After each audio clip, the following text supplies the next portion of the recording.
Chile y el que se produjo en Japón, una revisión integral del proyecto para elevar sus niveles de resistencia sísmica y adicionalmente introducir soportes en lo construido anteriormente, en los primeros 11 kilómetros que mi primer gobierno dejó concluidos, para darle una resistencia sísmica que pasara de 8.2, los términos son técnicos, a más de 9% de resistencia sísmica.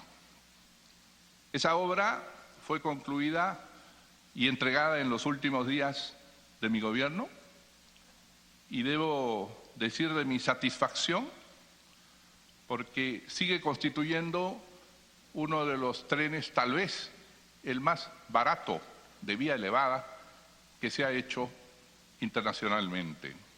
Son 34 kilómetros incorporando los 11 ejecutados en el primer gobierno, que así lo ha explicado, entiendo aquí, el exministro de Transportes Enrique Cornejo y en artículos periodísticos, 34 kilómetros que significaron a valores actuales en la tabla de conversión de valores 2.100 millones, lo que significa un costo aproximado de 33 o 34 millones de dólares por kilómetro cuadrado. Si se compara eso al precio de los trenes elevados de Manila, que está en 62 millones, o de Puerto Rico, en más de 45 millones, como se puede verificar en las revistas técnicas, se verá que la obra estuvo dentro de los márgenes prudentes de gasto y significa hoy una obra muy importante para más de 1 millón de pobladores de Lima. Creo importante destacar además, dentro de la competencia del Ministerio de Transportes, de OCITRAN, de la Contraloría General de la República, del Ministerio de Economía y Finanzas, que debía supervisar en todas sus instancias cada una de las adendas, valores y costos del tren. Debo decir que todo ello fue cumplido estrictamente de acuerdo a la ley, como lo ha explicado por ser de su competencia y responsabilidad el señor exministro de Transportes. Quisiera, si usted me lo permite, señora presidenta, mencionar algunos de los temas que he visto en la discusión. Y entiendo que así sea, lo comprendo porque el escándalo Odebrecht es de tal magnitud en el continente que exige y obliga a que toda obra en la que se haya participado con esa empresa tenga que ser escudriñada y se tenga derecho a sospechar, se tenga derecho a rechazar cualquier acción. Pero tampoco podemos analizar la historia hacia atrás. Es a partir del año 2015 cuando estalla ese gran escándalo y en los años 2006, 2004, 2008, entonces era una compañía que parecía absolutamente normal en su trabajo y no había esta repugnancia que hay ahora para cualquier cosa que se haya hecho antes o se quisiera hacer ahora con esa empresa. La primera observación que se ha hecho es ¿por qué no se le aplicó el Sistema Nacional de Inversión Pública a esta obra? Y la respuesta clara y concreta es que tratándose de una obra pública continuada y en ejecución, que lo era, desde Villa El Salvador hasta el Hospital 2 de Mayo, el Sistema Nacional de Inversión Pública no pudo ser aplicado ya en el año 86, porque nació el Sistema de Inversión Pública, el SNIP, en el año 92. Por consiguiente, la continuación de una obra era meramente eso, la continuación.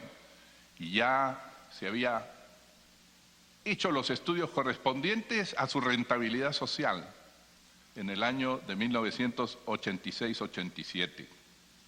Pero el que se exonerara del SNIP, porque no correspondía hacerlo, no significó dejar de lado la contratación internacional de una supervisión que cumplió su trabajo y que seguramente ha venido a esta comisión. El tema de OCITRAN, como supervisor en el aspecto de transportes, fundamentalmente el Ministerio de Economía y Finanzas, que rubrica cada una de las adendas y movimientos de dinero que existan con sus técnicos, y finalmente la Contraloría General de la República. Como ustedes saben, este proyecto tuvo 4 investigaciones parlamentarias sucesivamente, 4.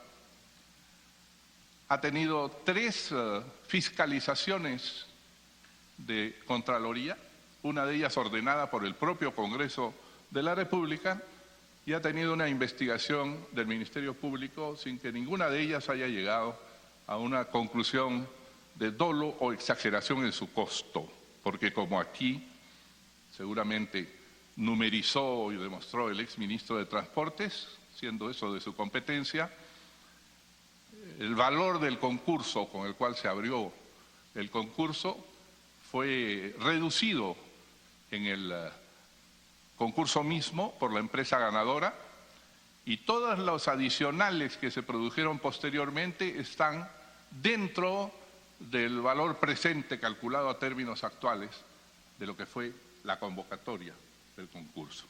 No tiene, por consiguiente, una inflación de precios que hiciera sospechar cualquiera de esas cosas. Se ha mencionado, en segundo lugar, señora presidenta, y quisiera adelantarme para después precisar detalles con quien quisiera preguntarlos, que todo esto, leyendo la historia hacia atrás y articulando de alguna manera los hechos para generar sospechas, que todo esto fue producto de un sorpresivo viaje al Cusco en el que participó el superintendente de la empresa Odebrecht, en el cual había nacido una convocatoria a un Consejo de Ministros para aprobar a forciori y sin mayor conocimiento el acuerdo del municipio de Lima con el gobierno nacional.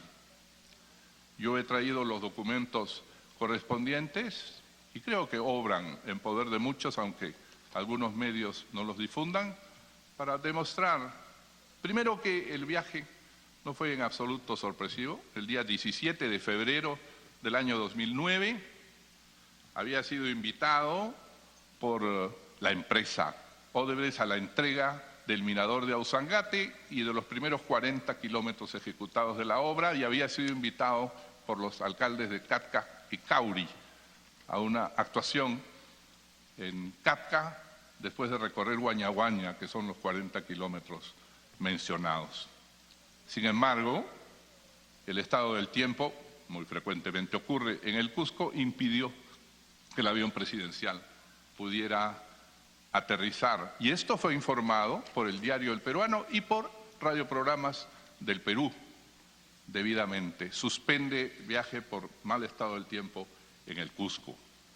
Y el viaje debió reprogramarse para el día 19 y discurrió exactamente como lo señala la agenda presidencial que voy a dejar a la comisión. La salida del avión ocurrió exactamente a las 9:30 de la mañana y llegamos a Guayaguaya a las 11 de la mañana. Participamos en una actividad con los alcaldes después de recorrer los 40 kilómetros y de haber estado en Catca. Y llegamos a Lima a las 4:30 después de almorzar con ellos. En esta circunstancia, la señora Mercedes Cabanillas, que está presente en el hemiciclo, prestaba juramento como nueva ministra del Interior. Pero en el curso de ese día, y así lo señalan muy bien los documentos, tuvimos conocimiento de que el municipio de Lima había aprobado, a las 8 de la noche ya teníamos conocimiento pleno de que había aprobado el acuerdo con el Ministerio de Transportes y Comunicaciones para encargarle o devolverle la ejecución del tren habida cuenta del concurso desierto de enero que había llamado el municipio.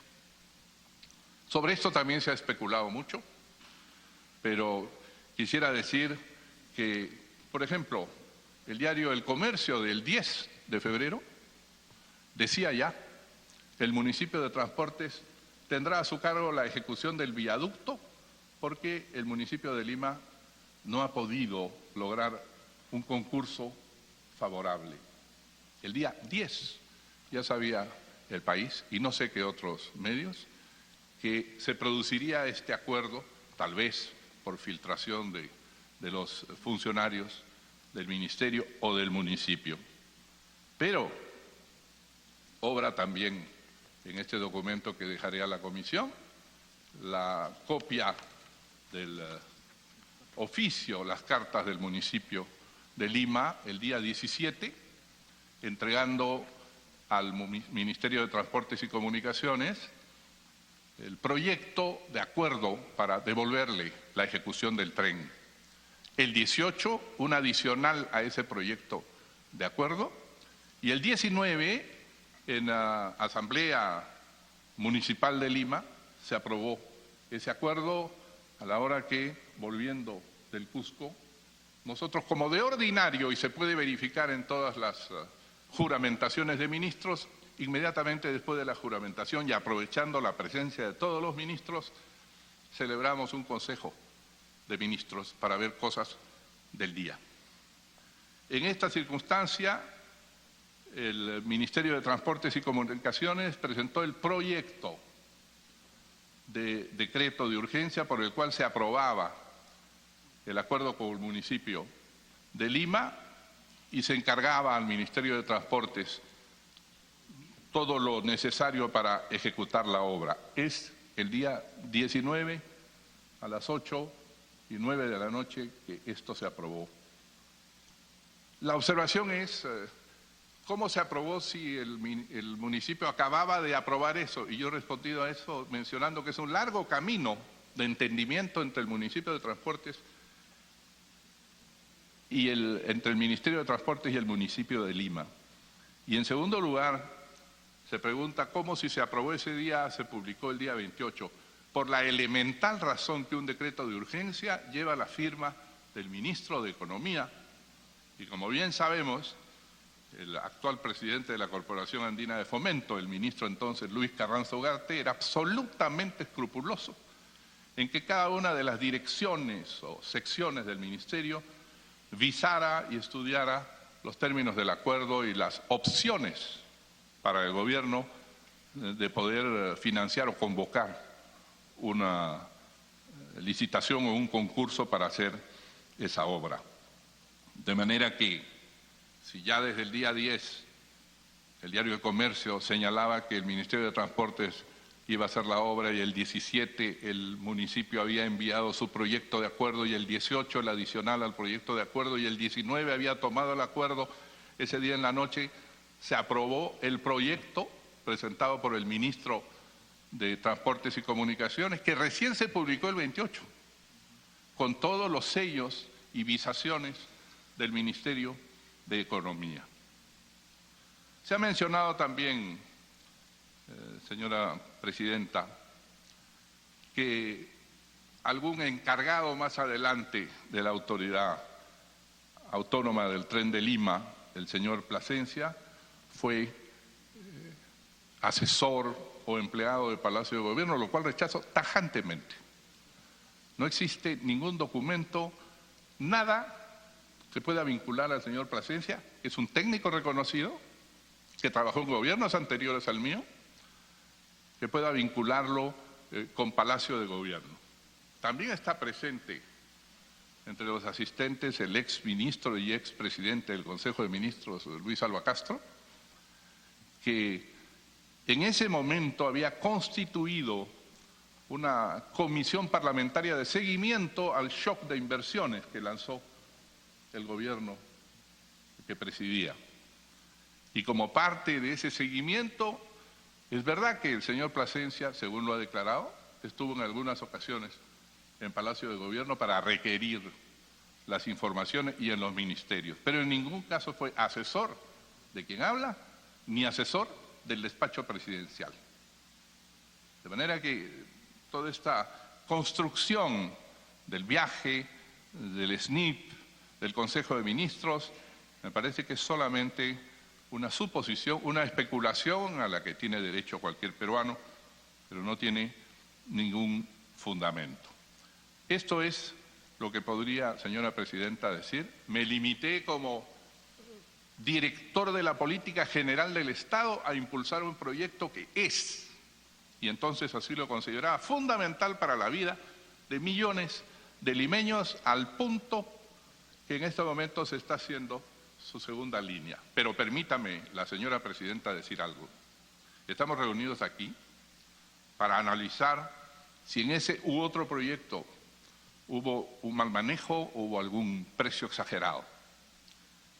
¿Cómo podría haberlo si los 34 kilómetros del tren que comenzó en el 86 y terminó su ejecución en el año 2011, esos 34 kilómetros de vía elevada y actualmente con 24 trenes, tienen un valor presente de 2.100 millones?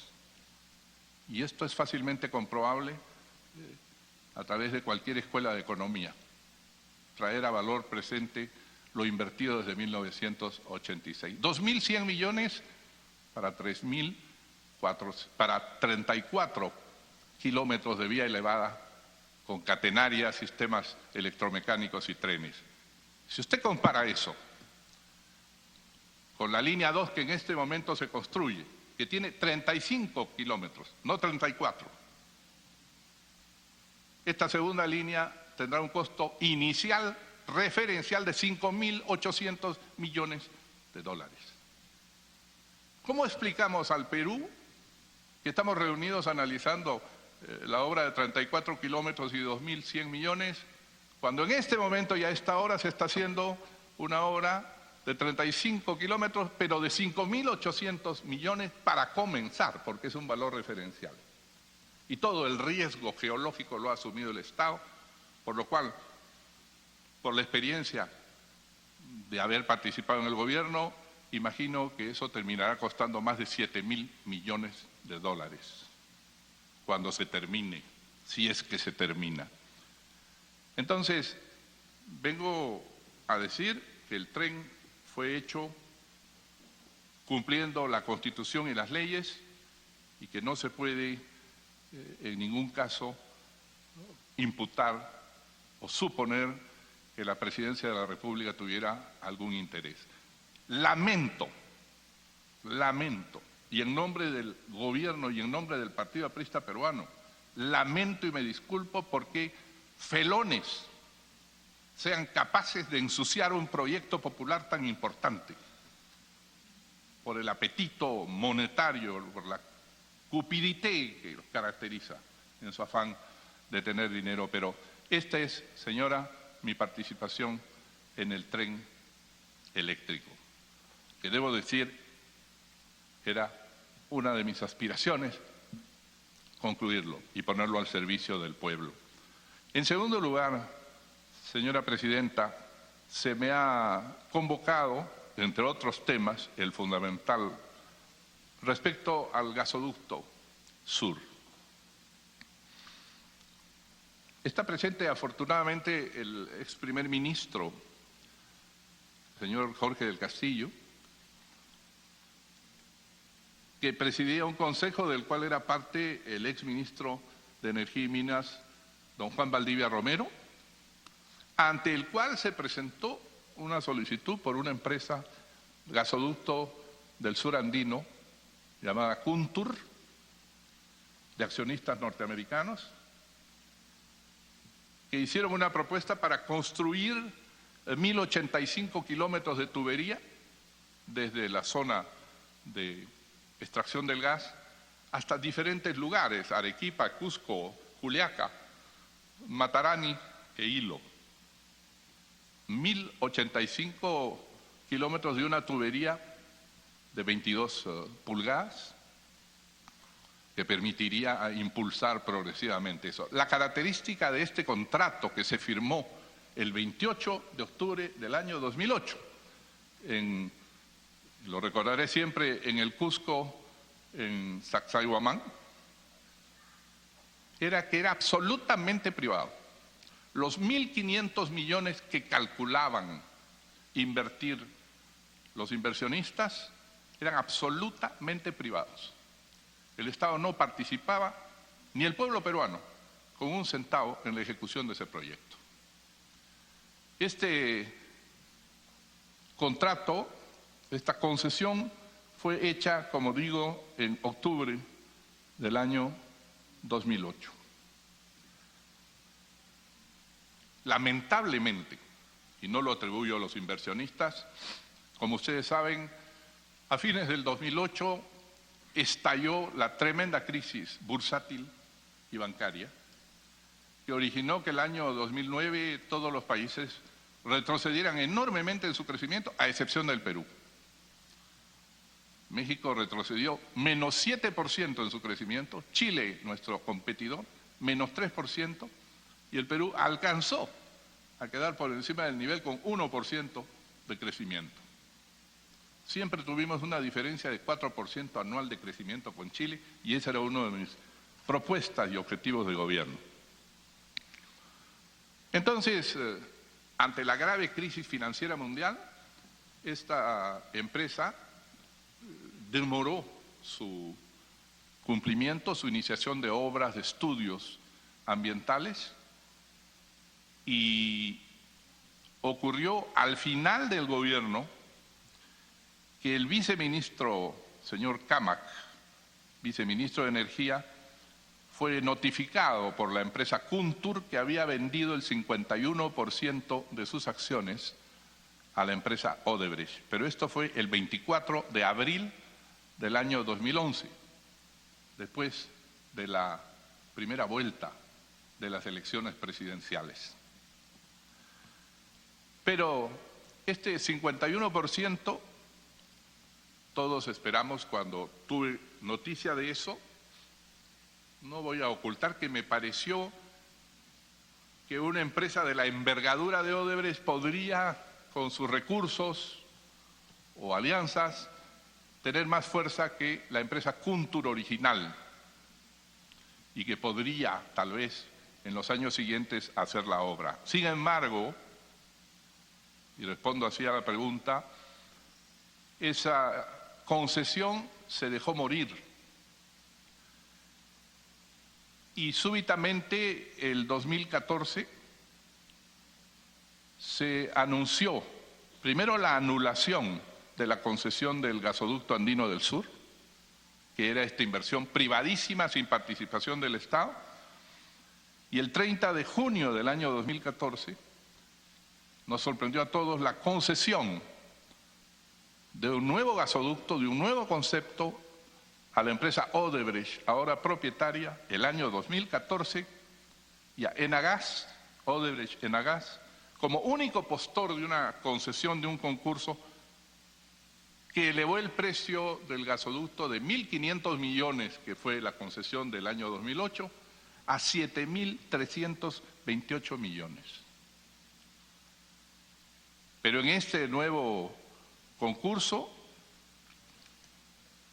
y en esta nueva concesión participaba el Estado. Se convirtió en una obra fundamentalmente pública, porque el Estado, nosotros, los particulares, en nuestra factura de luz, nos comprometíamos a garantizar el pago de la ejecución de ese proyecto desde el momento de la suscripción, cuando aún no se había puesto un metro de tubería.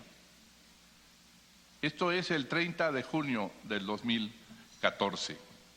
En ese momento, señora presidenta, me permití escribir en diarios y formular tweets llamando la atención sobre este tema que me parecía en verdad escandaloso.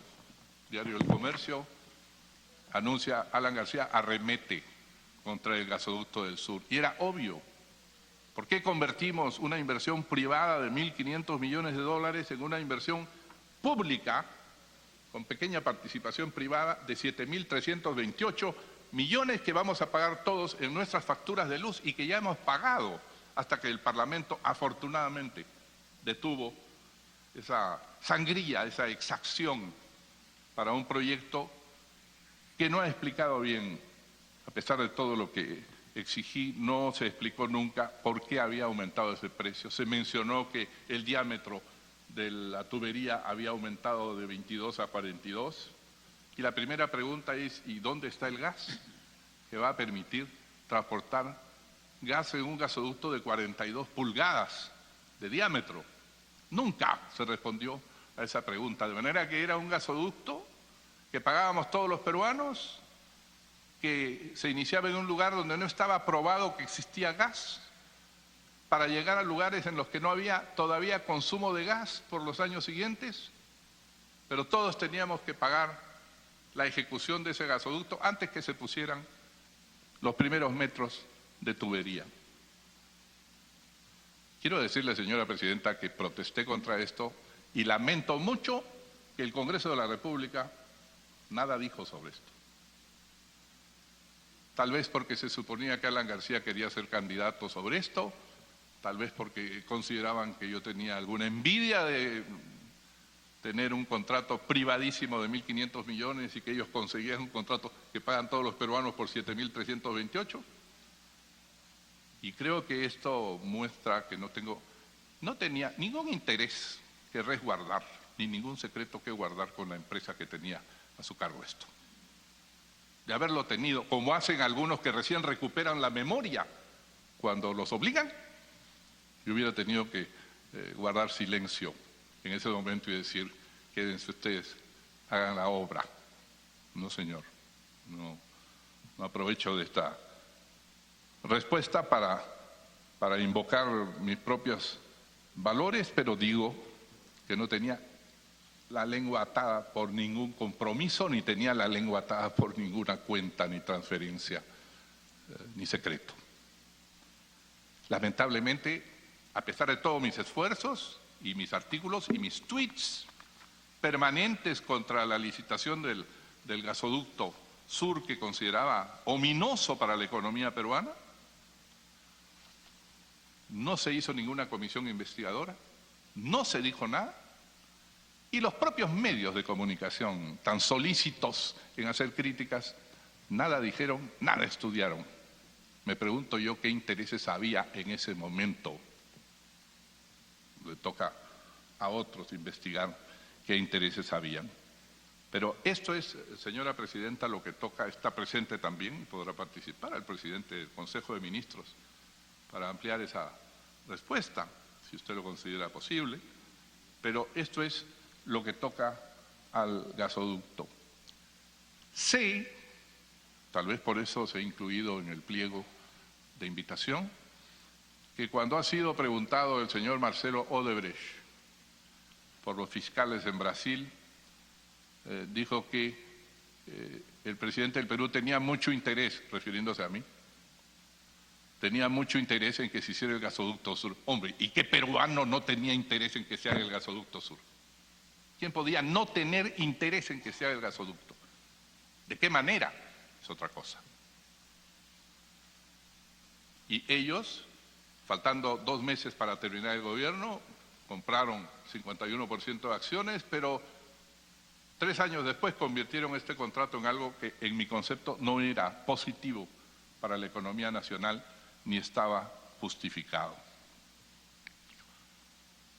Si usted me lo permite, señora presidenta, además de estos temas, sé que se ha interrogado la comisión por otros y si me lo permite aprovecharé para mencionarlos. Si es brevemente. Muy brevemente. Se ha mencionado, entre otros temas, por ejemplo, la irrigación y trasvase de Olmos. Quisiera aprovechar que hay algunas cámaras para decir que Olmos, a pesar de haber sido oferta del presidente Augusto B. Leguía Lambayecano, comenzó en 1989 con el gobierno democrático de entonces y se hizo el primer 1,5 kilómetros del túnel de Olmos, que después ha sido continuado, tras el contrato que volvió a hacerse en el año 2004. Nosotros lo hicimos como obra pública directa y recién el año 2004 el trasvase de las aguas del río Huancabamba hacia el Pacífico para irrigar 41.000 hectáreas, una obra extraordinaria, es verdad.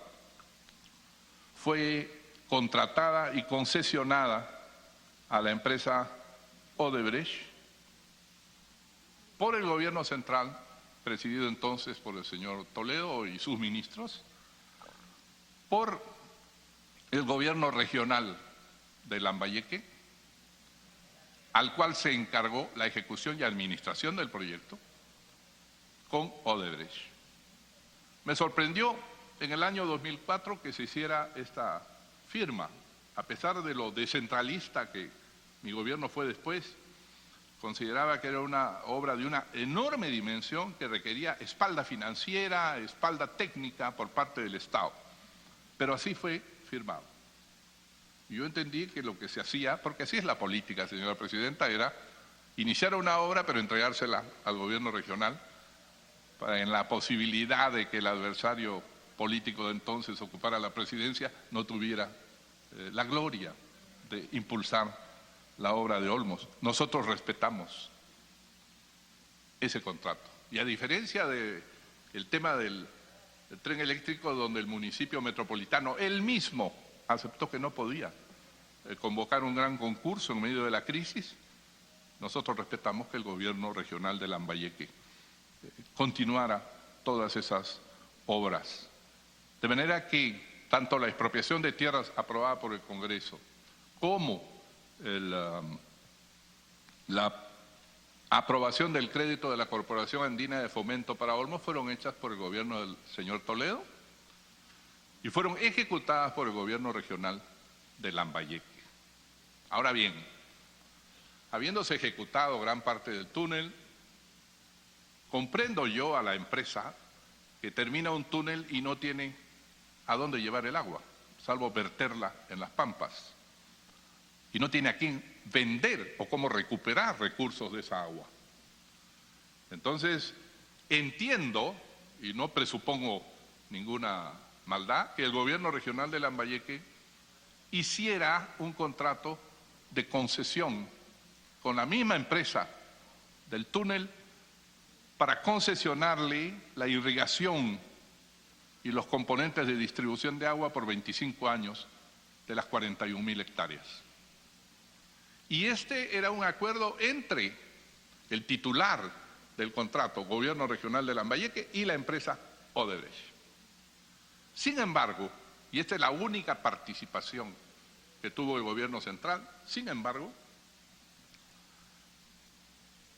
este gobierno regional de Lambayeque necesitaba un respaldo soberano para la emisión de sus bonos.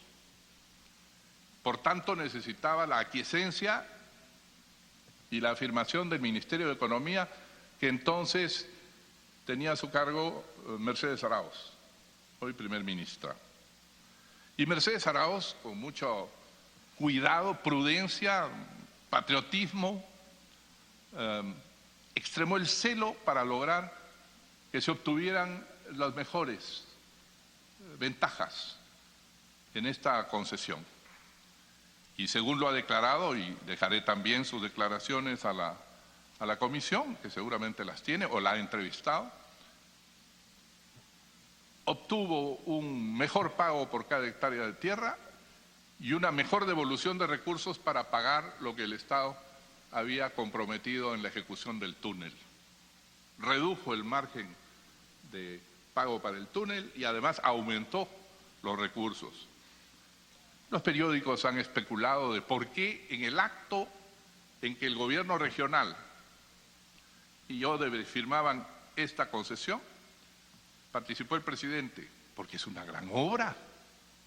Porque si se hiciera Majes por el gobierno regional de Arequipa, yo voy a Majes, si soy presidente. Es una obra inmensa y de futuro. Pero además, la Autoridad Autónoma del Agua, que es nacional y depende del Ministerio de Agricultura, tenía que participar para dar pase a la nueva distribución de aguas que se iba a hacer. Y por eso participó el ministro de Agricultura, Adolfo de Córdoba. Y como está visto en el video de la época, yo dije que participaba como testigo, tratándose de una obra de inmensa envergadura. Esto es lo que toca al proyecto Olmos, sobre el cual también se ha estudiado por parte de esta comisión. Y el tema fundamental, que es el tema de la interoceánica, creo que los señores conocen, yo estoy seguro más que yo, porque lo han analizado muchas veces,